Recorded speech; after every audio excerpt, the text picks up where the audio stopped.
فلسطینی مزاحمت کاروں کے حامی اور مظلوم فلسطینی عوام کے ہیرو حزب اللہ کے سربراہ حسن نصر اللہ اسرائیلی فوج کے حملے میں شہید۔ حزب اللہ نے شہادت کی تصدیق کر دی۔ اسرائیلی فوج نے ضاحیہ میں حزب اللہ کے مرکزی کمانڈ ہیڈ کوارٹر پر 5 ٹن وزنی بم گرایا تھا۔ بمباری سے حسن نصر اللہ کی بیٹی زینب سمیت 11 افراد شہید اور 100 سے زائد زخمی ہوئے۔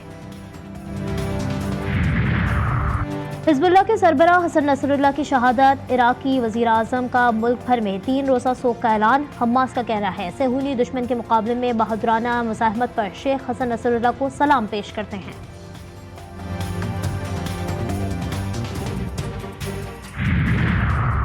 اور صہیونی مجرموں کو معلوم ہونا چاہیے کہ وہ لبنان میں حزب اللہ کی مضبوط تعمیر کو اہم نقصان پہنچانے کے لیے بہت چھوٹے ہیں۔ علاقے کی تمام مزاحمتی قوتیں حزب اللہ کے ساتھ ہیں۔ ایرانی سپریم لیڈر آیت اللہ سید علی خامنائی کہتے ہیں کہ اس خطے کی تقدیر کا فیصلہ مزاحمتی قوتیں کریں گی اور ان کے سر پر قابل فخر حزب اللہ ہے۔ حزب اللہ کے سربراہ حسن نصر اللہ 31 اگست 1960 کو بیروت کے مضافاتی علاقے برج حمود میں پیدا ہوئے۔ بیروت کے مضافاتی علاقے دائر میں ابتدائی تعلیم حاصل کی۔ 1975 میں خانہ جنگی شروع ہوئی تو ان کا پورا خاندان نبا علاقے بازوری منتقل ہو گیا۔ حسن نصر اللہ نے بیروت کے مضافاتی علاقے بالبک کے مدرسے میں دینی تعلیم حاصل کی۔ حسن نصر اللہ نے 1992 میں قیادت سنبھالی۔ ان کی قیادت میں حزب اللہ بہت بڑی عسکری قوت بن کر سامنے آئی۔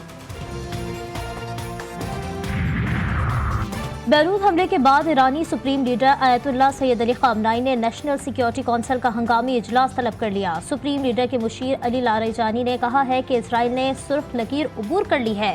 حزب اللہ کے سربراہ کی شہادت کی صورت میں متبادل قیادت تحریک کو چلانے کے لیے تیار ہے۔ اسرائیل نے اپنے لیے دوزخ کے دروازے کھول دیے۔ ایرانی پارلیمانی نیشنل سیکیورٹی کا صہیونی ریاست کو انتباہ۔ امریکی وزیر خارجہ اینٹونی بلنکن کی اسرائیلی حملوں کی حمایت۔ کہا کہ اسرائیل کو دہشت گردی کے خلاف اپنے دفاع کا حق حاصل ہے۔ اقوام متحدہ کے سیکریٹری جنرل انٹونیو گوتریس نے کہا کہ لبنان کو غزہ جیسے حالات کا متحمل نہیں ہو سکتا۔ مسئلے کا سفارتی حل نکالنا ہوگا۔ یورپی یونین کے خارجہ امور کے سربراہ جوزیپ بوریل نے خطے کی طویل جنگ میں شامل ہونے سے خبردار کر دیا۔ اسرائیل لبنان کی کشیدگی کا حل صرف سفارتکاری میں ہے۔ امریکہ کا پاکستان کے ساتھ الگ اور بھارت سے الگ تعلق، ایک ملک اچھا اور دوسرا برا، ایسا نہیں ہے۔ پاکستان کو تشویش نہیں ہونی چاہیے۔ ترجمان امریکی محکمہ خارجہ مارگریٹ کا جنرل اسمبلی کے موقع پر وائس آف امریکہ کو انٹرویو۔ لبنان سے اسرائیلی دارالحکومت تل ابیب پر بیلسٹک میزائل سے حملہ، زوردار دھماکے سے علاقہ گونج اٹھا۔ میزائل غیر آباد علاقے میں جا گرا۔ عراق سے گولان کے پہاڑی علاقوں پر ڈرون حملہ۔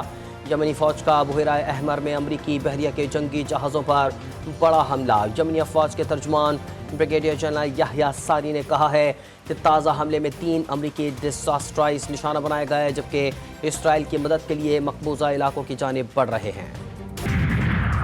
غزہ اور لبنان میں جنگ اسرائیلی معیشت کو شدید نقصان پہنچانے لگی۔ عالمی ریٹنگ ایجنسی موڈیز نے صہیونی ریاست کی ریٹنگ 2 پوائنٹ کم کر دی۔ موڈیز نے خبردار کیا ہے کہ اسرائیلی معیشت کا خسارہ 2025 میں 7.5% سے تجاوز کر جائے گا۔ شمالی وزیرستان میں ماڑی پیٹرولیم کمپنی کا چارٹرڈ ہیلی کاپٹر گر کر تباہ۔ حادثے میں 6 افراد جاں بحق، 8 زخمی ہوئے۔ ہیلی کاپٹر شیوا آئل فیلڈ کے قریب اڑان بھرتے ہی تکنیکی فالٹ کی وجہ سے تباہ ہوا۔ ہیلی کاپٹر میں 3 غیر ملکی روسی پائلٹس اور کریو سمیت 14 مسافر سوار تھے۔ معاشرے میں مایوسی پیدا کرنے کی ناکام کوششوں کو اجتماعی کاوشوں سے شکست دی گئی۔ پاکستان کے روشن مستقبل پر سب کو غیر متزلزل اعتماد ہونا چاہیے۔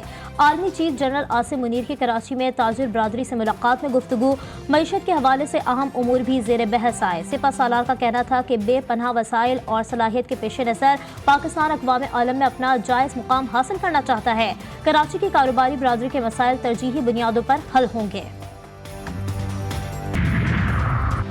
پاکستان تحریک انصاف کا راولپنڈی میں احتجاج۔ لیاقت باغ کے مقام پر کارکنان جمع ہونا شروع۔ نعرے بازی، پولیس بھی ان ایکشن، پکڑ دھکڑ شروع کر دی۔ متعدد کارکنان کو حراست میں لے لیا۔ چیئرمین پاکستان تحریک انصاف اور سیکریٹری جنرل گرفتار۔ پولیس نے بیرسٹر گوہر کو چھوڑ دیا۔ فوٹیج بنانے پر کیمرہ مین کو دھر لیا۔ فٹ پاتھ پر چلنے والے عام شہریوں کے ساتھ بھی پولیس کا برا سلوک۔ راہگیروں کو بھی کارکن سمجھ کر پکڑا جانے لگا۔